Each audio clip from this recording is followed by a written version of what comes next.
बच्चों हम लोग इंडियन इको के चैप्टर 3 का रिवीजन कर रहे हैं, जिसमें हम बात करेंगे कि इंडिया के एग्रीकल्चर और इंडस्ट्रियल सेक्टर की 1950 से 1990 तक क्या हालत थी, अच्छी थी, बुरी थी। इन दरमियान जो भी सरकारों ने इंसेंटिव्स लिए उससे क्या फर्क पड़ा इन एग्रीकल्चर पे और इंडस्ट्री पे, चैप्टर आपको ये सिखा रहा है। कल मैंने आपको एग्रीकल्चर स्टार्ट करवा दिया था और इसमें 3 चीजें बता दी थी कि एग्रीकल्चर का हमारी इकोनॉमी में रोल क्या है, एग्रीकल्चर के इंडियन इकोनॉमी में फीचर्स क्या है और हमारे साथ प्रॉब्लम्स क्या-क्या है। अब इन प्रॉब्लम्स को सॉल्व करने के लिए हमने क्या-क्या सॉल्यूशंस लिए, ये सब इस अगली कड़ी में हम लोग बात करेंगे। ठीक है, इसको भी एक बार थोड़ा देख लेते हैं। रोल मैंने अच्छे से याद करवा दिए थे आपको। तो आज मेरे देश में रोल का पहले तो टॉपिक का मतलब मैंने तुम्हें समझाया कि टॉपिक का क्या मतलब है, रोल मतलब क्या। रोल मतलब कि मैंने तुम लोगों को ऐसा समझाया कि जैसे आप तुम लोग इकोनॉमिक्स पढ़ रहे हो, अब तुम एग्जाम दोगे तो साल भर तुम जो एग्जाम दोगे, जो पढ़ाई तुमने करी, तो तुम्हारी इकोनॉमिक्स में मेरा क्या रोल है, तो तुम इसको कैसे डिफाइन करोगे। तो हमारे देश में 80 से 85% लोग एग्रीकल्चर पे निर्भर है। तो एग्रीकल्चर का हमारे देश में क्या रोल है, बहुत इंपॉर्टेंट रोल है। मैंने आपको कहा था 2 चीजों का सोर्सेज है और 4 चीजों में कंट्रीब्यूट करता है। 2 चीजों का सोर्सेज है और 4 चीजों में कंट्रीब्यूट करता है। 2 सोर्सेज किस चीज का है, सोर्स ऑफ लाइवलीहुड और सोर्स ऑफ फूड। हमारे यहाँ 85% लोग स्पेशली रूरल एरियाज में एग्रीकल्चर पे डिपेंड थे। इस दरमियान आज कम हो गए हैं थोड़े, क्योंकि रूरल एरिया में भी इंडस्ट्री आ गई है, लेकिन इस दरमियान सुनो इधर, तो हमारा मैक्सिमम हाउस होल्ड कहाँ पे रहता है, रूरल एरिया में। और रूरल एरिया में मेन सोर्स ऑफ इनकम क्या है, एग्रीकल्चर। तो उनके लिए लाइवलीहुड का कहाँ से जनरेट होता है, एग्रीकल्चर से। और अब रूरल एरिया अर्बन एरिया की बात छोड़ो तो सबके लिए फूड ग्रेन कहाँ से आएगा, एग्रीकल्चर से। तो फूड ग्रेन का सोर्स है और लाइवलीहुड का सोर्स है, 4 चीजों में कंट्रीब्यूट करता है। कहां-कहां कंट्रीब्यूट करता है, एक मैंने आप लोगों को बताया इंटरनेशनल ट्रेड में कंट्रीब्यूट करता है, जीडीपी में कंट्रीब्यूट करता है, इंडस्ट्री को कंट्रीब्यूट करता है और नेशनल इनकम में कंट्रीब्यूट करता है। जीडीपी नेशनल इनकम एक ही हो गया, एक कोई पॉइंट रह गया। गवर्नमेंट के रेवेन्यू में कंट्रीब्यूट करता है, किसमें कंट्रीब्यूट करता है, ठीक है।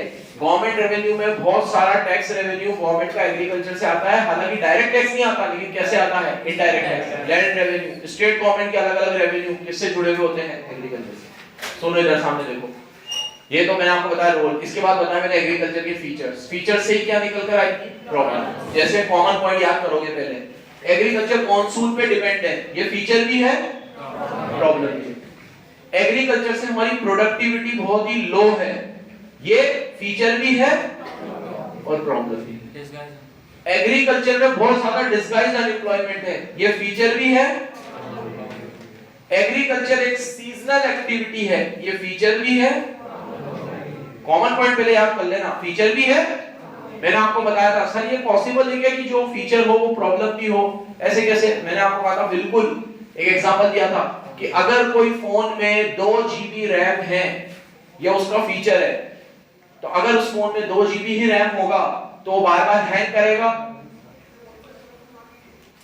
बड़े-बड़े गेम आप उसमें खेलोगे तो सपोर्ट नहीं कर पाएगा, ये उसका फीचर भी है क्योंकि 2 GB रैम है, और ये उसकी प्रॉब्लम है। किसी फोन का स्टोरेज है 8 GB बस, तो ये उसका फीचर भी है और ये उसका प्रॉब्लम भी है कि वो बहुत कम स्टोरेज है, बार-बार में हैंग होता है, स्टोरेज फुल हो जाती है, प्रॉब्लम देता है। तो भैया कई बार कुछ फीचर्स अच्छे होते हैं, कुछ फीचर्स, हमारे यहाँ लोग सब्सिस्टेंस फार्मिंग ज्यादा करते हैं, कमर्शियल फार्मिंग कम करते हैं, ये फीचर भी है, प्रॉब्लम भी है। प्रॉब्लम क्यों है आर्यन, अगर हमारे देश में फार्मर सब्सिस्टेंस फार्मिंग करते हैं, कमर्शियल फार्मिंग कम करते हैं, तो ये प्रॉब्लम क्यों है, तो बोलता क्यों प्रॉब्लम है। तुम भी करते हो रिवीजन या मैं ही कर रहा हूं बस, बोलो जूसर क्यों प्रॉब्लम है ये, अच्छे से बोल, ये लिखेगा क्या, बोल अरवा। सर उनकी इनकम बढ़ नहीं पाती, अगर वो कैश क्रॉप पे शिफ्ट करेंगे तो उससे उनकी इनकम भी बढ़ेगी। उन लोगों की जो पर कैपिटा इनकम है वो इंक्रीज नहीं हो रही। हमारे यहाँ मैक्सिमम फार्मर जो है वो क्या है, गरीब है। क्यों, क्योंकि वो कमर्शियल फार्मिंग नहीं करते। आज वो फूड ग्रेन के साथ कैश क्रॉप भी उगाए और कैश क्रॉप बेचे और फूड ग्रेन को भी बेचे, बार्टर सिस्टम में यूज ना करे। ऐसा ना करे कि हमने दाल देकर चावल ले लिए, चावल देकर हमने दूसरा अनाज ले लिया, ये ना करे। जो भी उगा रहे हो उसे मार्केट में बेचो, रेट अच्छी मिलती है उससे, ठीक है। आज जैसे मैं आपको एक सिंपल सा एग्जांपल देता हूँ, एक बहुत सिंपल सा एग्जांपल। आज मैं तुम्हें पढ़ा रहा हूँ, ठीक है, तो इसके पापा की कपड़े की दुकान है, तो ऐसा हो सकता है कि इसके पापा मुझे बोले कि सर आप फीस मत लो, आप साल भर के कपड़े मेरी दुकान से ले लेना, आप मेरी बच्ची को पढ़ाओ, आगे कपड़े का खर्चा मैं उठाऊंगा, ठीक है। तो सर आप तो भी फीस दे दो, मैं कपड़े लेने आऊंगा तो आपको पैसे दे दूंगा, जो भी कपड़े दूंगा, बट मैं इसमें एग्री नहीं करूंगा क्योंकि मेरा मार्जिन है इस फीस में, वहां आपका मार्जिन है, आपका मार्जिन मेरा मार्जिन मैच करे जरूरी नहीं है, ठीक है। आपका गुड्स है, मेरी सर्विस है, ठीक है, और मैं डिपेंड हो जाऊंगा फिर कि मुझे आपसे ही लेना पड़ेगा। अगर मुझे कहीं और से अच्छा सस्ता मिल रहा है तो मैं वहां से भी कपड़ा ले सकता हूँ, तो मैं कभी भी एग्री नहीं करूंगा। मैं क्या बोलूंगा, सर आप तो फीस दे दो, मैं आपकी दुकान पे आऊंगा तो कपड़े का पैसा मैं दे दूंगा। सेम यही चीज फार्मर को भी करनी चाहिए ना। आपने राइस उगाया, आपने उसे दे दिया और उससे बदले में वीट दे दिया, तो राइस ऐसा बार्टर सिस्टम में सब पढ़ा चुका हूं मैं आपको। लेकिन आज भी रूरल एरियाज में बहुत जगह पे बार्टर सिस्टम चलता है। वो लोग सब्सिस्टेंस फार्मिंग ज्यादा करते हैं, वो फार्मिंग को लाइवलीहुड का सोर्स मानते हैं कि भैया ये हमारा, इनका वे ऑफ फार्मिंग ही ऐसा बन गया है।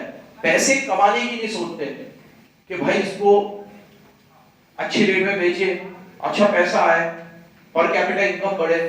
जो बिजनेसमैन वाली सोच होती है ना, फार्मर की अभी वो सोच नहीं है। बस ये पॉइंट ये कहना चाह रहा है, और हम ये कहना चाह रहे हैं सुधार के लिए कि उनकी वो सोच होनी चाहिए। वो उनके लिए भी अच्छा है, देश के लिए भी अच्छा है, ठीक है। क्योंकि कब तक फार्मर्स इसी तरीके से सुसाइड करेंगे, क्योंकि कैश क्रॉप के बारे में नहीं सोचते हैं। तो एक तो उनका ये भी प्रॉब्लम है कि वो सेमी कमर्शियलाइज्ड फार्मिंग करते हैं। क्या करते हैं? Semi commercialised farming. और ये प्रॉब्लम है, ठीक है। तो ये 4-5 प्रॉब्लम तो ऐसे ही हो गई। ये सारी प्रॉब्लम मैंने बताई थी। Low level of productivity, defect land tenure system बेकार था। एक ये भी प्रॉब्लम बताई थी कि उनके पास फ्रैगमेंटेड लैंड है। क्या है? उनके लैंड के टुकड़े क्या है, इधर उधर हिले हुए हैं। एक छोटी सी लैंड इधर, एक छोटी सी लैंड उधर, एक छोटी सी लैंड इधर है। फ्रैगमेंटेड लैंड थी उनके पास। फिर conventional method, old technology use करते हैं, अपडेटेड टेक्नोलॉजी यूज नहीं करते हैं। फाइनेंस की कमी है, मार्केटिंग की कमी है, ये कुछ प्रॉब्लम्स थी, ठीक है। तो ये फीचर्स और प्रॉब्लम्स से कल बात हो गई थी। अब आज बात करते हैं उसके सॉल्यूशन। किस पे बात करते हैं? फार्मर्स की प्रॉब्लम को सॉल्व करने के लिए मैंने 3 तरीके से बांटा है कि क्या-क्या सरकार ने इसमें काम किए रिफॉर्म्स लाने के लिए। तो रिफॉर्म्स लाने के लिए 3 तरह के रिफॉर्म्स लाए। एक तो इंस्टीट्यूशनल, एक नॉन इंस्टीट्यूशनल या टेक्निकल, और एक जो बच गए वो किसमें?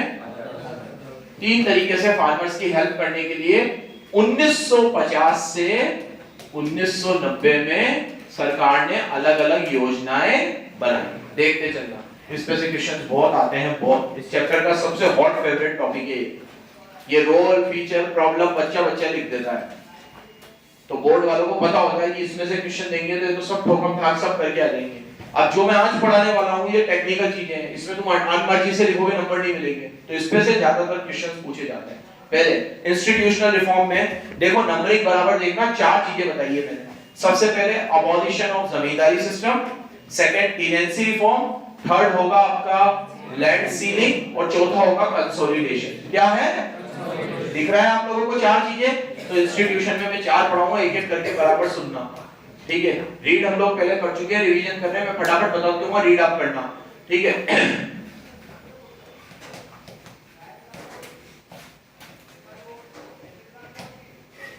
Abolition of zamindari system, second number पे दे रखा है टीनेंसी रिफॉर्म्स, थर्ड नंबर पे लैंड सीलिंग, और फोर्थ नंबर पे कंसोलिडेशन ऑफ लैंड होल्डिंग। फिर नॉन इंस्टीट्यूशनल में अलग पढ़ाऊंगा, इसमें पूरा ग्रीन रेवोल्यूशन के बारे में बताऊंगा। किसके बारे में? और अदर में फिर एमएसपी, सब्सिडी और वो सब अदर में, और आगे टॉपिक कंप्लीट करेंगे। दो हिस्सों में बांटा, इस चैप्टर को मैंने बराबर याद रखना, एग्रीकल्चर और इंडस्ट्री। अभी हम किस पे हैं? एग्रीकल्चर में एक लेक्चर ले चुका मैं, रोल पढ़ा दिया, फीचर और एग्रीकल्चर के साथ अब इसके सॉल्यूशन। प्लीज सामने देखना, बहुत इंटरेस्टिंग टॉपिक है। देखो बेटा, सबसे पहले ये लोग एक जमींदारी सिस्टम चलाते थे। उसमें क्या करते थे, सारे जो भी लैंडलेस फार्मर्स थे उनको जमीन देते थे। कौन? ये जमींदार, बड़े बड़े जो क्या बोलते हैं उसको, कैपिटलिस्ट लोग थे। तो जो जमींदार थे वो अपनी जमीन देते थे खेती करने के लिए, और उसके ऊपर हैवी रेंट चार्ज करते थे, ठीक है। और कई बार वो इतना रेंट होता था, इतना ज्यादा पैसा उसके लिए लेते थे कि उसको क्रॉप बेचकर फार्मर को जो पैसा आता था ना, वो 90% में इनका रेंट चुकाने में चला जाता था, ठीक है। और इनके पास खुद की जमीनें भी नहीं थी, ठीक है, बहुत सारे फार्मर्स के पास, और कुछ जमींदार के पास बहुत सारी जमीनें थी। तो ये जितने भी जमींदारी सिस्टम, मालवाड़ी सिस्टम, रोजवाड़ी सिस्टम, अलग अलग जगह पे अलग अलग नाम से थे, ये सब अबॉलिश कर दिए सरकार ने आजाद होते ही। 1947 में हम आजाद हुए, 1950 में हमारा संविधान बना, और उसके बाद ये सारे जमींदारी सिस्टम क्या कर दिए? अबॉलिश। कि नए सिस्टम बनाएंगे, आपको अगर रेंट लेना है तो हम टीनेंसी रिफॉर्म लाएंगे, कितना रेंट लेना है ये हम डिसाइड करेंगे, कि आपने जो जमीन दी है उसके ऊपर वो जो खेती करेगा उससे जो उसको रेवेन्यू आएगा उसका 1/3 मैक्सिमम आप रेंट ले सकते हो, इससे ज्यादा नहीं। तो अगर खेती बाड़ी करके उसने 9,000 कमाए तो 9,000 का 1/3 होता है 3,000। तो आप मैक्सिमम है, ये मिनिमम नहीं है, मैक्सिमम रेंट कितना ले सकते हो? 3,000, ताकि 6,000 उसके बाद बचने चाहिए। और पहले तो क्या होता था, 9,000 आ रहे हैं, पूरे के पूरे रेंट में चले गए, टैक्स में चले गए। लैंड के ऊपर अलग अलग तरह के टैक्स थे जो रूरल एरिया में ज्यादा लगते थे, ठीक है। मैंने तो उस दिन एग्जांपल दिया था कि जैसे वो लगान आपने देखी होगी, तो उसके अंदर क्या बोलता है वो कि भैया बारिश नहीं आई इसमें हमारी कोई गलती नहीं है, खेती नहीं हुई हमारी कोई गलती नहीं है, लगान तो देना ही होगा। ये कौन सी दिक्कत है? आज अगर आप अपने इनकम टैक्स को भी स्टडी करोगे तो भारत ने इनकम टैक्स कैसे बनाया है कि 2.5 लाख तक निल है, उसके ऊपर 5 लाख तक 10% है, फिर जैसे जैसे ग्रेजुअली आपकी इनकम बढ़ती है तो इनकम टैक्स देना है। क्या ऐसे बोल सकते नहीं तुझे भी देना पड़ेगा, तुझे भी देना पड़ेगा, कमाई करी या नहीं करी देना तो पड़ेगा? ये कौन सी बात होती है? ठीक है। इनफैक्ट हम जीएसटी भी लाए तो कैसे लाए कि भैया अगर आप ये बर्गर है ये आप नॉर्मल बंदे से ले रहे हो तो उसमें कोई जीएसटी नहीं, वही बर्गर आप कोई प्रेस्टीजियस स्टोर से ले रहे हो, मैकडॉनल्ड्स से ले रहे हो, पिज्जा हट से ले रहे हो, तो वहां जीएसटी है। ऐसे सोच समझ के कानून बनता है। टैक्स कहां लेना है उसका भी एक क्राइटेरिया होना चाहिए, लेकिन ये लोग जब थे तो कोई क्राइटेरिया नहीं, अंधी में जो मर्जी आए, काम हो रहा है नहीं हो रहा, तुम्हारी इनकम है नहीं है, हमें तो पहले देना पड़ेगा, तुम भले भूखे मरो। तो इस तरह के बकवास सिस्टम को हमने पहले क्या किया? अबॉलिश किया। अबॉलिश मतलब खत्म कर दिया। तो ये जमींदारी सिस्टम हमने क्या कर दिया? खत्म। और टीनेंसी रिफॉर्म में हमने रेंट कितना लोगे ये फिक्स करा। लैंड सीलिंग के कानून में हमने क्या करा? ये सबसे बढ़िया कानून था। इसके अंदर सरकार ने फिक्स कर दिया कि आपके पास मैक्सिमम जमीन कितनी हो सकती है। तो जिन जमींदारों के पास बड़ी बड़ी जमीनें थी उन्होंने क्या करा? कोर्ट में अपील करी। उनको समझ में आ रहा था कि हमारी जमीनें तो चली जाएंगी। अब जो जमीनें थी वो कोई जरूरी पैसे देकर खरीदी भी थोड़ी थी, पहले कोई कानून इतने स्ट्रॉन्ग थोड़ी थे, कब्जे की जमीनें थी। ये यहां से यहां तक मेरा कब्जा, यहां से यहां तक मेरा कब्जा। किसी किसी के इतनी जमीन थी कि पूरा गांव भी उसका। मतलब एक जमींदार है, अगर गिनती करने बैठोगे तो कोई और जमीन किसी की है ही नहीं, सब उसकी। इतने उसके पास कागज पट्टे है जो भी उस समय पे चलता था। तो सरकार ने कहा ऐसे तो नहीं चलेगा, लैंड होल्डिंग का एक कानून होना चाहिए कि आप कितनी लैंड होल्ड कर सकते हो। उससे ज्यादा जमीन होगी तो आपको सरकार को देनी पड़ेगी, फिर सरकार उसे लैंडलेस फार्मर को देगा। ऐसे लैंड सीलिंग करी। ये कानून इतना शानदार कानून था ना कि आज पास हो जाता ना तो हमारे यहाँ जो मतलब पास हुआ ही, लेकिन इसको सुप्रीम कोर्ट ने चैलेंज किया। फिर कोर्ट ने दोनों पक्षों की सुनी, तो उसके अंदर इनके कुछ पक्ष सही लगे तो इनको मिल गई। तो ऐसे बहुत सारी जगहों पे कानून इंप्लीमेंट नहीं हो पाया। लेकिन अगर ये इंप्लीमेंट होता पूरे देश में तो उस समय जो सरकार की सोच थी, अगर वैसे काम होता तो बहुत हद तक इनकम और एम्प्लॉयमेंट का जो गैप था वो क्या हो जाता? कम हो जाता। ठीक है, ये बहुत बढ़िया कानून था कि आपके और कितनी। आज देखो उन लोगों को ये कानून अच्छा नहीं लगेगा जिनका बहुत सारी जमीन है, वो तो यही बोलेगा कि भाई यार मेरी जमीन में क्यों दूं, ठीक है।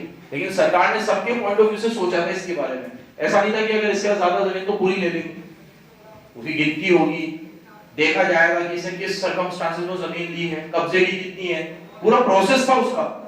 उसके बाद वाकई में ये है कि आप जैसे कोई उस समय पे जो राजा थे, ठीक है, नवाब फैमिली से है, पटौदी फैमिली से है, ठीक है, राजे रजवाड़े फैमिली से है, तो उनकी पूर्वजों के पास से उनकी जमीनें चली आ रही थी, तो वो सरकार ने नहीं दी कि यार ये तो इनके पूर्वजों से मिलती आ रही है, ऑथेंटिक है, कब्जे की नहीं है।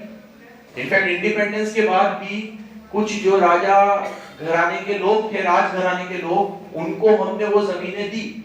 आज ज्योतिरादित्य सिंधिया है, सैफ अली खान का नाम तुमने सुना होगा, ये सब किसी ना किसी राजे रजवाड़े की फैमिली से बिलोंग करते हैं। तो इंडिपेंडेंस के पहले से इनके पास जो रजवाड़े की जमीनें थी, जो घर थे पुश्तैनी, सरकार ने उसको अपने पोजीशन में नहीं लिया कि भैया ये आपकी रजवाड़े प्रॉपर्टी हो, ठीक है। एमपी में नेता है ज्योतिरादित्य सिंधिया, जो वसुंधरा राजे जो अभी हमारी राजस्थान में एक्स सीएम थी, उनके भतीजे या कुछ भांजे वाले ऐसे कुछ लगते हैं, तो ये दोनों रजवाड़े फैमिली से, ठीक है, बहुत प्रॉपर्टी इनके पास, ठीक है, रॉयल फैमिली से बिलोंग करते हैं। तो आज वो प्रॉपर्टी आज भी है, सब सरकार ने कोई ऐसे छीन नहीं ली, लैंड सीलिंग का कानून लगा। तो जहां ऑथेंटिक तरीके से जमीनें आई थी वो रहने दी, लेकिन कब्जे की थी तो उसका गिनती करा, अब कितनी रहनी चाहिए कितनी नहीं, ऐसे कानून बनाया पूरा। तो इसका कुछ इंप्लीमेंटेशन हुआ, लेकिन बाद में क्या हुआ कि कुछ लोगों ने पिटीशन डाल दी सुप्रीम कोर्ट में, और फिर ये कानून रद्द करना पड़ा, ये पूरी तरीके से इंप्लीमेंट नहीं तो इसके इफेक्ट बहुत अच्छे आते। और चौथा काम जो सरकार ने किया वो था कंसोलिडेशन ऑफ लैंड होल्डिंग, ये भी एक बहुत बढ़िया काम था। इसमें सरकार ने क्या कहा कि अगर सुनो इधर, ये हमारे प्रत्यक्ष के पास 4 जमीन है, एक हिस्सा कोटा में है, एक बूंदी में है, एक मंडाला में है, एक केथून में है, तो सरकार कहेगी कि आप अपने 3 हिस्से हमें दे दो, मंडाला वाला, केथून वाला और एक और क्या बोला मैंने, बूंदी वाला, बूंदी बोला क्या बोला, जो भी बोला, ये तीनों टुकड़े मुझे दे दो, और इन तीनों टुकड़ों को मिलाकर कोटा में मैं आपको बड़ी जमीन दे देता हूं, तो आप यहां खेती करो। आप छोटे छोटे एरिया में खेती करोगे, कल क्या बोला था, फ्रेगमेंटेड लैंड पे अगर अपन खेती करते हैं तो उससे रिटर्न कम आता है, और कंसोलिडेटेड लैंड पे करते हैं तो ज्यादा आता है। सीधी सी बात है, कल मैंने क्या एग्जांपल दिया था, मैं एक साथ 20 बच्चों को पढ़ाऊं और एक में 5-5 बच्चों को 5 अलग-अलग जगह जाके पढ़ाऊं, मेरी मेहनत भी उधर ज्यादा है, रिटर्न भी कम है, और 20 बच्चे एक साथ पढ़ ले तो उसमें मेरी मेहनत भी कम है और रिटर्न भी। तो भैया किसी भी चीज को कंसोलिडेट करने से आउटपुट अच्छा ही आता है। तो इन्होंने कहा कि आप छोटी छोटी जमीन के टुकड़े हमें दे दो और बदले में हमसे बड़ी जमीन ले दो। फार्मर मान गए, और कुछ बावले टाइप फार्मर थे जो नहीं माने, नहीं ये जमीन से तो हमारी आदत जुड़ी हुई है, इमोशनल बहुत होते थे, ठीक है, ये तो मेरी पुश्तैनी जमीन है, ये कैसे दे सकता हूं, उस तरीके से सोचते थे, प्रैक्टिकल नहीं सोचते थे। इसलिए इसके भी जो रिजल्ट आने चाहिए, डिजायर्ड रिजल्ट वैसे नहीं आए। समझ गए? कुछ ने तो अपनी जमीन देने से मना ही कर दिया, कुछ इमोशनली जुड़े हुए थे, कुछ में सरकार को जमीन नहीं मिली थी। जैसे सरकार अगर आपसे 4 टुकड़े लेती है और कंसोलिडेट करके एक देना चाहती है, तो उतनी जमीन भी तो हो सरकार के पास, तो वो देने में कई बार प्रॉब्लम, कई बार सरकार की तरफ से, कई बार उधर से, तो इसके भी डिजायर्ड रिजल्ट नहीं आए। रिजल्ट आए लेकिन जितने आने चाहिए थे उतने नहीं आए। ये 4 काम सरकार ने किए, जमींदारी सिस्टम को अबॉलिश कर दिया, टीएनसी का कानून बनाया कि आप रेंट कितना ले सकते हो, लैंड सीलिंग का कानून बनाया जिसमें हर एक के पास कितनी लैंड होगी वो सील कर दी, और कंसोलिडेशन, जिससे पास फ्रेगमेंटेड लैंड थी, छोटी छोटी लैंड के टुकड़े थे, सरकार ने वो छोटे छोटे टुकड़े लेकर उनको एक बड़ी जमीन दे दी। एक बार रीड कर लो चारों, जल्दी रीड करो। रीड किया होगा आप लोगों ने, पहले पॉइंट में वही लिखा हुआ है कि जमींदारी सिस्टम को अबॉलिश कर दिया।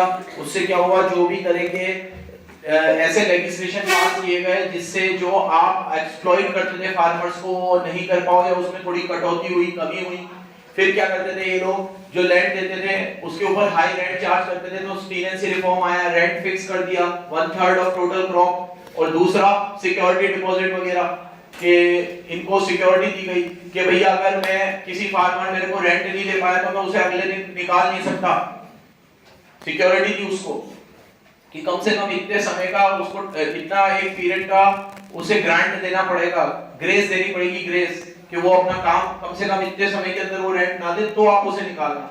ऐसे नहीं डायरेक्ट आप किसी भी फार्मर को एविक्ट कर दोगे तो बेरोजगार हो जाए। ऐसे कानून बने और लैंड सीलिंग के अंदर वही वाली चीज है कि मैक्सिमम लैंड आप कितनी होल्ड कर सकते हो, इसमें वो बात लिखी हुई है कि लेजिस्लेचर हुए हैं, सुप्रीम कोर्ट में डाले गए ताकि डिले हो, और पूरे इंडिया में सिर्फ 2% ही सरप्लस लैंड निकली। रिजल्ट क्या आया? 2%, उसमें से भी 1% ही डिस्ट्रीब्यूट हुई। मतलब इतना कानून बनाने के बाद तक क्या निकला? इसके बाद जो ज्यादा जमीन है ना, और इसके बाद जो ज्यादा जमीन है, इसके बाद जो ज्यादा जमीन है, सब मिला ले तो बस भारत में 2% ही एक्स्ट्रा जमीन है। वो सरकार ने ली, 1% मंत्रियों ने अपने पास रखी और 1% आगे डिस्ट्रीब्यूट करी। तो इतना ही रिजल्ट आया इतनी मेहनत का। उसके बाद फिर हम लोगों ने देखा कंसोलिडेशन फार्मिंग। इसमें हम लोगों ने क्या करा कि जिन जिन के पास, बोलो मेरे साथ, फ्रेगमेंटेड लैंड थी, उनको एक कॉम्पैक्ट ब्लॉक दे दिया गया, जिससे कि उनके फार्मिंग में, ठीक है। तो ये कॉम्पैक्ट ब्लॉक से क्या हुआ कि उनकी प्रोडक्टिविटी और प्रोडक्शन दोनों इंक्रीज हुआ, समझ गए। और उनको कोऑपरेटिव फार्मिंग के लिए भी इंकरेज किया गया। जैसे कि अगर मान लो तेरे पास एक छोटा जमीन का टुकड़ा है, तेरे पास एक छोटा जमीन का टुकड़ा है, तुम दोनों, मुझे नहीं देना चाहते, तुम एक काम करो, तुम दोनों मिलकर यहाँ पे फार्मिंग करो, उससे तुम्हारे क्या होंगे, कुछ इनपुट की कॉस्ट कम लगेगी। जैसे आप सपोज करो कि मैं कोई पर्टिकुलर प्रोडक्ट बनाता हूँ ए, ये पर्टिकुलर प्रोडक्ट बनाता है बी, हम दोनों एक की फैक्ट्री इधर ही है, अब हम दोनों मिलके बना रहे हैं, तो उसमें क्या होगा, रेंट आधा आधा हो जाएगा, सुपरवाइजर की सैलरी आधी आधी हो जाएगी, इलेक्ट्रिसिटी का बिल आधा आधा हो जाएगा, फायदे होंगे ना। इसको बोलते हैं सिनर्जी बेनिफिट्स। 1 + 1 = 11। क्या बोलते हैं? 1 और 1 11। ठीक है, सिनर्जी बेनिफिट्स बोलते हैं इसे। क्या बोलते हैं? जैसे आज मैं किसी पर्टिकुलर सब्जेक्ट को पढ़ाता हूं, ये किसी पर्टिकुलर सब्जेक्ट को पढ़ाता है, तो मैं और ये साथ में मिलकर पढ़ाएंगे, तो मेरे बच्चे इससे भी पढ़ेंगे और इसके बच्चे मेरे से भी पढ़ेंगे, तो हम दोनों को फायदा होगा। कॉस्ट में जो फायदा होगा वो तो होगा, रेवेन्यू में भी फायदा होगा। तो ये कोऑपरेटिव फार्मिंग जो है ना, साथ मिलकर काम करने का आपको हमेशा इसका बेनिफिट मिलेगा। तो सरकार ने इंकरेज किया कि आप कोऑपरेटिव फार्मिंग करो। ये 4 चीजें सरकार ने करी इंस्टीट्यूशन में। अब नॉन इंस्टीट्यूशन और अदर भी देखना है, ध्यान से सुनते जाना। नॉन इंस्टीट्यूशन, इसमें एक ही चीज पढ़ाऊंगा जिसपे से क्वेश्चन आ सकता है, वो है ग्रीन रेवोल्यूशन। पहले मैंने आप लोगों को नॉर्मन बर्लॉक के बारे में बताया था। किसके बारे में याद है? कौन है? कौन है नॉर्मन बर्लॉक? रिद्धिमा, हाँ, father of green revolution. Father of green revolution तो एमएस स्वामीनाथन है, वो इंडिया में। ऑल ओवर वर्ल्ड ग्लोबली कौन है? नॉर्मन बर्लॉक।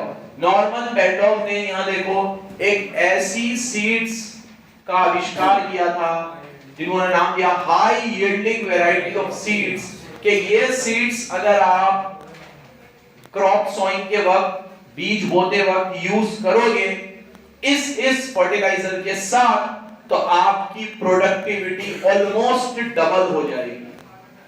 और जब इन्होंने इसकी खोज करी और ये सीड्स निकाली, तो अलग अलग देशों में इसके इंपैक्ट देखने को मिले।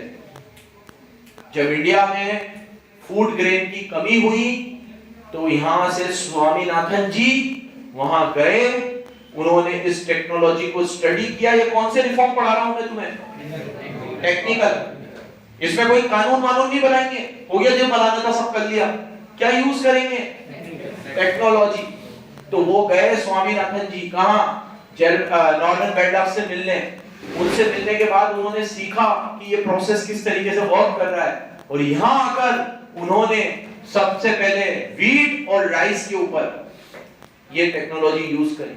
ठीक है, और उससे ट्रेमेंडस रिजल्ट इंडिया को देखने को मिले। हमारे फूड ग्रेन का प्रोडक्शन ऑलमोस्ट डबल हो गया, और इसी साल को बोला जाता है ग्रीन रिवॉल्यूशन। क्रांति आई देश में। रिवॉल्यूशन ऐसे ही नहीं आता। रिवॉल्यूशन मतलब छोटा मोटा चेंज नहीं, थोड़ा सा प्रोडक्शन बढ़ गया, ऐसा नहीं। क्रांति, रिवॉल्यूशन मतलब क्रांति आ गई।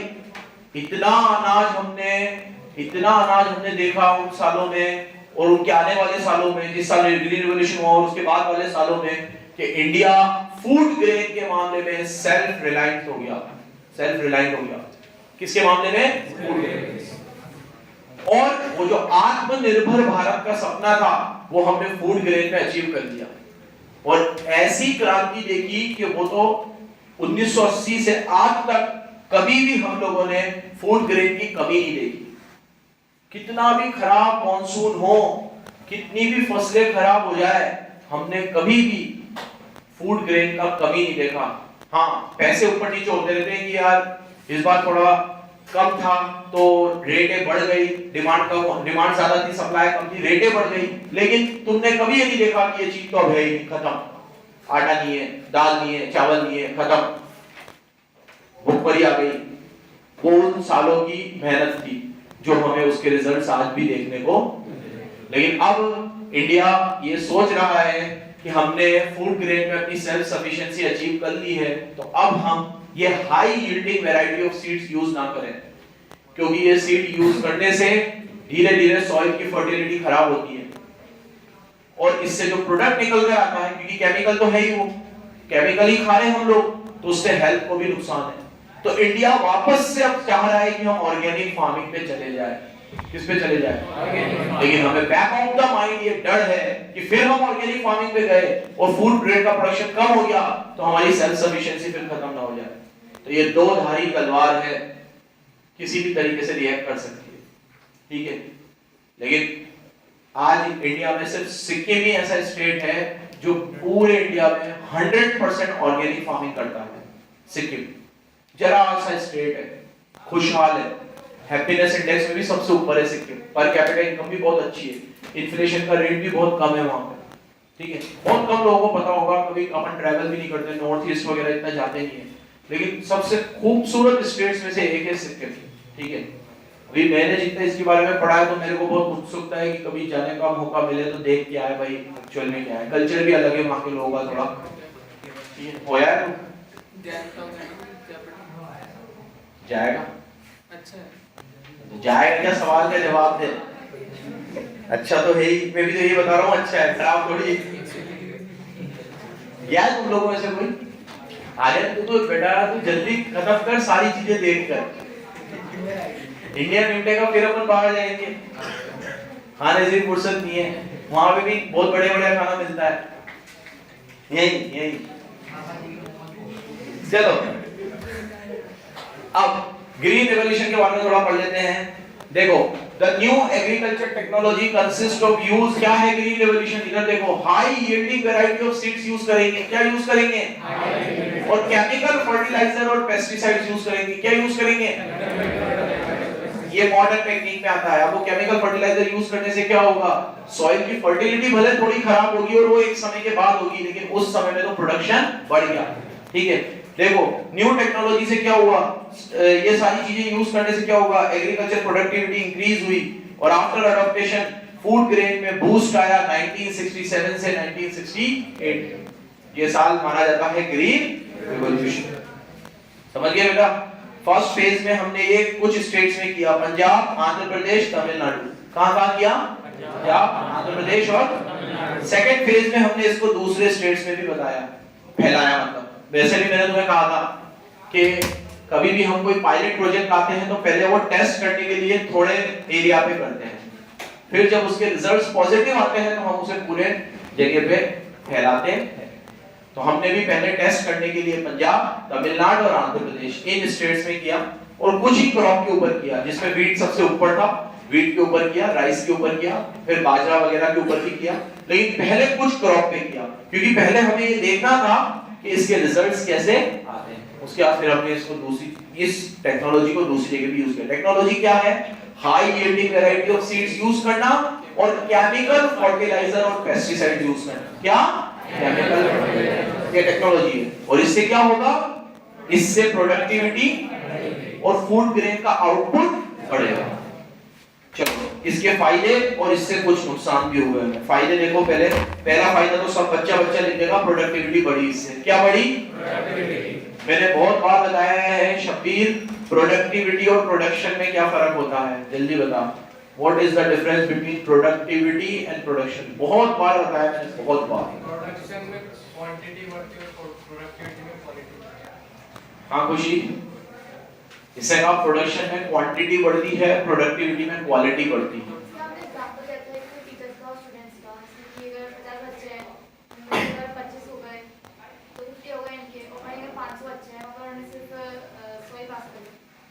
उधर जहाँ 50 वाले वहाँ प्रोडक्टिविटी ज़्यादा है, यहाँ प्रोडक्ट ज़्यादा है। ठीक है, ये एग्जांपल जो मैंने दिया था वो समझाया, और कोई डिफाइन करेगा ढंग से? सर प्रोडक्टिविटी वो होती है कि हम मतलब पर यूनिट इनपुट जो लगा रहे हैं उससे हमको बदले में कितना आउटपुट मिल रहा है। प्रोडक्शन जैसे कि सफीर ने कहा कि क्वांटिटी पे डिपेंड करता है कि मतलब हम टोटल कितना आउटपुट जनरेट कर पा रहे हैं। प्रोडक्टिविटी हमेशा, ये डेफिनेशन बोलना नहीं कभी भी बोलो तो, कि कम इनपुट से ज्यादा आउटपुट, और जितनी इनपुट से जितना आउटपुट मिलना चाहिए उतना ही मिल रहा है तो प्रोडक्शन है, लेकिन कम इनपुट से ज्यादा आउटपुट मिल रहा है तो प्रोडक्टिविटी। फिर तुम वो एग्जांपल दे सकते हो कोई सा भी, जो अभी से बोला कि 50 बच्चों में से अगर 25 बच्चे हमने पास करा तो हमारा 50% रिजल्ट है, और यहाँ 500 बच्चों में से 100 बच्चा पास हुआ तो यहाँ 20% रिजल्ट है। ठीक है, कितना रिजल्ट है? 20%। तो यहाँ 20% ही रिजल्ट है, यहाँ प्रोडक्टिविटी कम है, प्रोडक्शन ज्यादा है। यहाँ प्रोडक्टिविटी ज्यादा है, प्रोडक्शन भले। क्यों प्रोडक्शन कम है? क्योंकि इनपुट कम थी, 85 बच्चा था। अगर यहाँ 500 बच्चा था, हमें भी यहाँ 500 बच्चा मिलता तो हमारा इनपुट भी ज्यादा होता, आउटपुट भी। तो प्रोडक्टिविटी बढ़ी क्योंकि हमने high yielding variety of seeds use करी, तो उसमें कम फर्टिलाइजर यूज करने से ज्यादा आउटपुट मिला, प्रोडक्टिविटी बढ़ी। पहला ये तो लिखोगे लिखोगे। दूसरा, बफर स्टॉक बढ़ा, एक्यूमुलेशन ऑफ बफर स्टॉक। हमने इतना माल बना लिया, इतना गेहूं अनाज प्रोड्यूस करा हमने कि उससे हमारी उस साल की रिक्वायरमेंट भी पूरी हो गई, और हमने बफर स्टॉक भी मेंटेन किया। मतलब आने वाले सालों में जब मॉनसून की वजह से प्रोडक्शन कम हुआ तो हमने ये बफर स्टॉक उस साल में यूज कर लिया, तो एक्यूमुलेशन ऑफ बफर स्टॉक, ये फायदा हुआ। प्रोडक्टिविटी बढ़ी, बफर स्टॉक बढ़ा। तीसरा, इनकम बढ़ी। कैसे इनकम बढ़ी? वो लोग सब्सिस्टेंस फार्मिंग से किस पे आए धीरे धीरे? कौन लोग? धीरे धीरे अनाज बढ़ा तो उन्होंने बेचना शुरू किया। पहले तो उतना ही बनाते थे कि खुद खा ले, थोड़ा बार्टर सिस्टम में दे दे। अब इतना अनाज आया तो बेचना शुरू किया, तो सब्सिस्टेंस से किस पे आए? कमर्शियल फार्मिंग पे, कैश क्रॉप पे।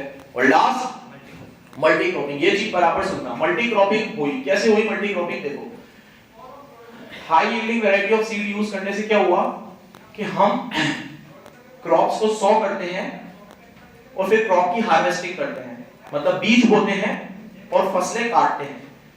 इन दो टाइम पीरियड के दरमियान, ये दो एक्टिविटी के दरमियान जो टाइम पीरियड लगता है ना, पहले बहुत ज्यादा होता था, अब कम हो गया। मसलन अगर पहले 4 महीने लगते थे, आज बीज बोई को फसल कटने में 4 महीने लगेंगे, तो अब 2 महीने लगने लगे। तो तुम्हारा 2 महीने एक्स्ट्रा आ गया, तो तुम 2 महीने में कोई और क्रॉप ग्रो कर लेते, तो तुम मल्टीपल क्रॉपिंग पे आ गए। क्यों? क्योंकि तुम्हारा बीज का जो टाइम था, जिसे हम तुम्हें बता, जेस्टेशन पीरियड था, वो क्या हो गया? कम हो गया। और जेस्टेशन पीरियड कम होने की वजह से हम मल्टीपल क्रॉपिंग कर सके। क्या कर सके? तो कोई आपसे पूछे ग्रीन रिवॉल्यूशन के क्या फायदे हुए भाई साहब? 4 फायदे। पहला, प्रोडक्टिविटी बढ़ी, एक्यूमुलेशन ऑफ बफर स्टॉक बढ़ा, इंक्रीज इन इनकम, और चौथा मल्टीपल क्रॉपिंग। चौथा, शॉर्ट कमिंग। शॉर्ट कमिंग मतलब इससे क्या क्या नुकसान हुए? पहला तो नुकसान मुझे सही नहीं लगा, इन्होंने कहा रेस्ट्रिक्टेड टू लिमिटेड क्रॉप, कि ये कुछ क्रॉप तक ही रखा, वीट, राइस। तो ये कोई ये वो नहीं है। मतलब मेरी तरफ देखो, ये एक्चुअली कुछ क्रॉप पे ही किया गया था शुरू में, तो ये कुछ क्रॉप पे ही इसका रिजल्ट दिखा। बाद में इसको दूसरे क्रॉप पे किया तो उस पे भी रिजल्ट दिखा, लेकिन शुरू में क्यों नहीं दिखा? क्योंकि शुरू में किसी और चीज पे मैं करना ही नहीं था। मेरी प्रायोरिटी क्या थी? आज मेरे पास कोई बहुत बढ़िया टेक्नोलॉजी आई जिससे मैं देख सकता हूं कि भैया मैं हर बच्चे का अच्छा रिजल्ट जनरेट कर सकता हूं, तो मैं वो टेक्नोलॉजी तुम सब पे यूज नहीं करूंगा। पहले मैं उन 5 बदमाशों को निकालूंगा जो बिल्कुल नहीं पढ़ते हैं। मैंने कहा जो अगर ये बाकी तो पढ़ ही रहे ना, तो अगर मेरे पास टेक्नोलॉजी तो मैं पहले इन पे यूज करूं, ठीक है, काम करेगी तो फिर धीरे धीरे सब पे फैलाएंगे। तो कुछ क्रॉप ऐसे थे जिसमें इंडिया ऑलरेडी सेल्फ सफिशिएंट था, तो हमने उस पे ग्रीन रिवॉल्यूशन यूज नहीं किया, तो ये ड्रॉबैक थोड़ी हुआ। लेकिन अब ठीक है, बनाना है तो एक ड्रॉबैक ये बना दिया कि it is used to limited crop, कि सिर्फ किस पे यूज किया गया? देखो, the impact of green revolution confined to some states, Punjab, Haryana, western UP, Andhra Pradesh, बस इन्हीं स्टेट्स पे। दूसरी जगह पे इसका फायदा देखने को नहीं मिला, Bihar, Maharashtra, Orissa. But later on बाद में भी देखने को मिला। तो भाई बाद में देखने को मिलेगा ना, पहले कुछ स्टेट में करा तो कुछ स्टेट में फायदा देखने को मिला, बाद में दूसरे स्टेटों में भी फैलाया तो वहां पे भी फायदा देखने को मिला। इसको फेज में करा था, पहले फेज 1, फेज 2। नेक्स्ट, इससे रिच और पुअर का गैप बहुत बड़ा, क्योंकि इधर देखो high yielding variety of seeds महंगी आती थी, तो वो वही फार्मर खरीद पाया जिसकी इनकम अच्छी थी या एवरेज। अब जो लो इनकम वाला फार्मर था वो तो हाई यील्डिंग वैरायटी वाली सीड्स खरीद ही नहीं पाया, वो तो फर्टिलाइजर खरीद ही नहीं पाया, तो वो तो वहां के वहां ही रहा। तो ग्रीन रेवोल्यूशन से जो बोल रहे फार्मर की इनकम बढ़ी, तो किसकी बढ़ी? जो ऑलरेडी या तो अच्छे थे या बहुत अच्छे थे। जो निचले स्तर के फार्मर्स थे उनको इसका इतना फायदा देखने को, क्योंकि ये इनपुट बहुत महंगी थी। सरकार को करना चाहिए था क्या कि ये इनपुट उन्हें खुद देनी चाहिए थी फार्मर को, तो जो गरीब होता उसको भी ये इनपुट मिलती तो उसको भी फायदा मिलता। लेकिन ये इनपुट सरकार ने पूरी तरीके से फ्री नहीं करी कि अगर आपको high yielding variety of seeds चाहिए तो फ्री मिलेगी, फ्री नहीं। फर्टिलाइजर चाहिए फ्री तो दिया ही, ठीक है, तो आपको पैसे देके खरीदना पड़ेगा। जिसका पैसे थे उन्होंने खरीदा और उसको फायदा हुआ, क्योंकि नहीं थे उनको नहीं हुआ। तो इससे रिच और पुअर का गैप बढ़ा और लास्ट इससे एनवायरनमेंट डिग्रेड हो, तो आज भी हो ही रहा है। इसीलिए मैंने अभी क्या बोला कि हम वापस से अब किस पे स्विच हो रहे हैं?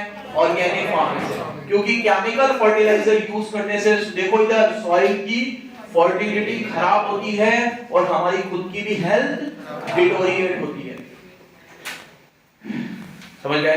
अदर मेजर्स, लास्ट इंस्टीट्यूट हो गया, टेक्निकल हो गया, तीसरा क्या है? अदर। इसमें सरकार ने क्या करा देखो, फार्मर की स्थिति इंप्रूव करने के लिए यहाँ देखो, एक तो उन्हें फाइनेंस अवेलेबल करवाया, उनके लिए कोल्ड स्टोरेज फैसिलिटी खोली जहां पे वो अपने क्रॉप्स को रख सके, और उनको सब्सिडी प्रोवाइड करी।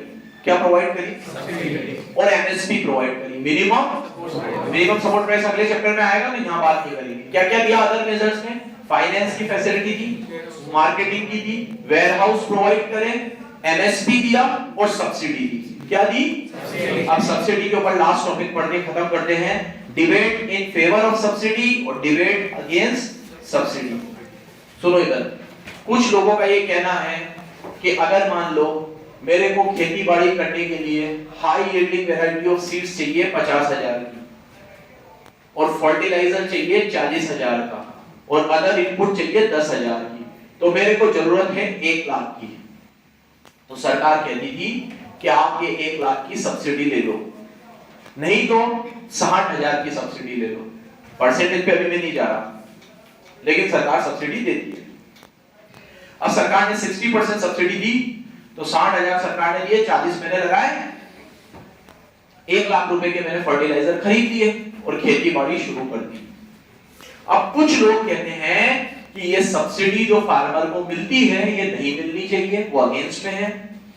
और कुछ इकोनॉमिस्ट कहते हैं कि ये नहीं मिलनी चाहिए, उनके फेवर में है।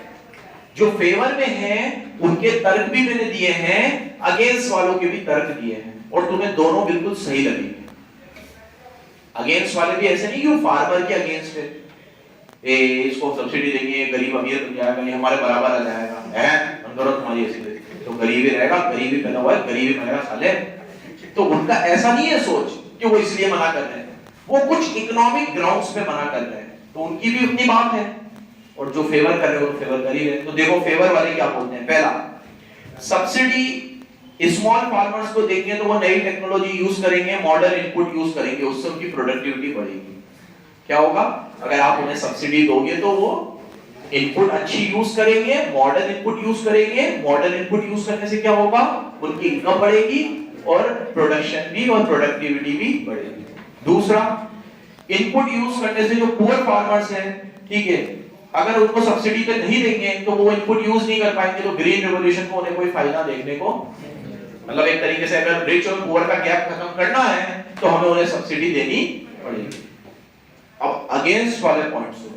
पहला, अगर new technology has now proved it's usefulness, मतलब कुछ लोगों का कहना है कि जो ग्रीन रेवोल्यूशन के फायदे थे वो मिल गए, अब इससे कोई बहुत ज्यादा फायदा नहीं हो रहा है, तो अब ये सब्सिडी बंद कर दो। शुरू में आपको करना था, आपने 20-30 सालों में खूब सब्सिडी दी, अब सरकार का खजाना खाली हो गया है, तो वो कह रहे हैं कि जितना ग्रीन रिवॉल्यूशन को प्रूव करना था वो प्रूव हो चुका है, अब सब्सिडी बंद कर दो। क्या लिखा हुआ है? Some economists are of the view that new technology has now proved its usefulness and has become widely adopted. अब सबने इसको अडॉप्ट कर लिया है, तो इसलिए अब सब्सिडी कम कर देनी चाहिए या बंद कर देनी चाहिए। दूसरा, ग्रेटर सब्सिडी से रिच फार्मर्स को फायदा होता है, स्मॉल फार्मर्स को बहुत कम बेनिफिट मिलता है। याद है ऐसा क्यों कहा? क्योंकि आप सब्सिडी कैसे दे रहे हो? जो जितनी इनपुट खरीदेगा उसको सब्सिडी। तो मैं 1 लाख की इनपुट खरीदा था, मुझे 60,000 की सब्सिडी। अब कोई बिग फार्मर है, वो 10 लाख की इनपुट खरीद रहा है, तो उसको 6 लाख की सब्सिडी। तो ज्यादा 6 लाख की सब्सिडी तो वो ले गया और मेरे को तो 60,000 की मिली। इसलिए कुछ लोगों को लगा ये सबसे बेस्ट व्यू है कि आपको सब्सिडी को रैशनलाइज करना चाहिए, आपको सॉर्टिंग करनी चाहिए। सारे फार्मर गरीब नहीं होते, जो गरीब फार्मर है मेहनत करनी पड़ेगी आपको, लेकिन उनको सॉर्ट करके लाओ। जैसे स्कॉलरशिप कैसे देते हैं, आज मुझे स्कॉलरशिप देनी है तो मैं उस बच्चे को स्कॉलरशिप क्यों दूं जिसके पेरेंट्स फाइनेंशियली साउंड है, ठीक है, या वो आराम से फीस भर सकता है, मैं तो उसको दूंगा ना जो नहीं भर सकता। ऐसा ही होना चाहिए, सिस्टम यही होना चाहिए। और एक अगर मैं लग दूं कि सबके लिए 20% ऑफ, 30% ऑफ, 50% ऑफ, ये तो सेल हो जाएगी, कोई मतलब नहीं है, ठीक है। इससे जो जरूरतमंद है उस तक वो बेनिफिट नहीं पहुंचेगा, या पहुंचेगा भी तो कम पहुंचेगा। तो आपको क्या करना चाहिए, रिच फार्मर और पुअर फार्मर की कैटेगरी बना के सब्सिडी को रैशनलाइज करना चाहिए। क्या करना चाहिए, जैसे एलपीजी सिलेंडर में होता है, सिलेंडर पे सब्सिडी उसको मिलती है जो बिलो पॉवर्टी लाइन है अभी भारत में। तो अगर मेरे पास बीपीएल कार्ड है, मैं बिलो पॉवर्टी लाइन हूं, मैं 2 लाख रुपए से कम साल के कमाता हूं, साल के 2 लाख रुपए से कम कमाता हूं, तो मुझे सब्सिडी मिलेगी। 1100 का सिलेंडर मुझे 400 450 में मिलेगा। अदरवाइज मेरा सिलेंडर वही 900 1100 जो भी रेट चल रही उतने में मिलेगा। सही है, जरूरतमंद है उसे मिलेगा। अब जब मैं बीपीएल कार्ड बनाने जाऊंगा तो मेरे को कपड़े वपड़े देख के समझ आ ही जाएगा मेरा बीपीएल कार्ड बनना चाहिए नहीं बनना चाहिए, ठीक है। कुछ लोग ये आर्ग्यू करते हैं कि सब बना लेते हैं, इतना आसान नहीं है कि सब बना लेंगे, ठीक है। इसमें कुछ और ये भी हो सकता है कि इसमें थोड़ा मिडिल क्लास को भी कवर कर ले, ठीक है, कि जो भाई इनकम टैक्स का रिटर्न 2.5 लाख तक का है, 5 लाख तक का है, ऐसा कुछ सरकार कर सकती है अपनी अवेलेबिलिटी के हिसाब से, खैर। लेकिन अभी जो सिस्टम है वो भी बिल्कुल सही है कि सब्सिडी सिर्फ उसको देंगे जिनके पास क्या है, BPL card, below poverty line. ये किसमें है, गैस सिलेंडर में है, तो फार्मर में भी ऐसा ही कर दो कि जो रिच फार्मर है उसको ना देकर जो सिर्फ पुअर फार्मर है उसको मिले। तो ये एक कर दिया, ये बिल्कुल बेस्ट है।